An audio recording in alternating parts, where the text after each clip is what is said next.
Naglabas ng sama ng loob si Senator Bato de la Rosa kay Senate President Tito Soto sa sesyon ngayong hapon.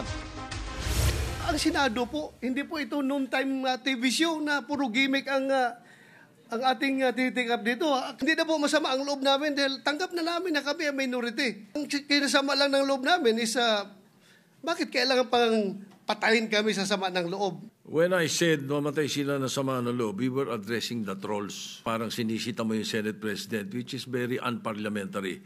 But nevertheless, I will answer you. Nag-ugat yan sa umano'y banat ni Soto laban sa minorya. Ayon kay De La Rosa, sinabi raw ni Soto sa isang panayam na mamatay na lang sa sama ng loob ang minorya na kumustyon sa paglipat kay dating DPWH engineer Bryce Hernandez sa PNP Custodial Center. Paglilinaw naman ni Soto, trolls ang sinasabihan niyang mamatay sa sama ng loob at hindi ang minorya.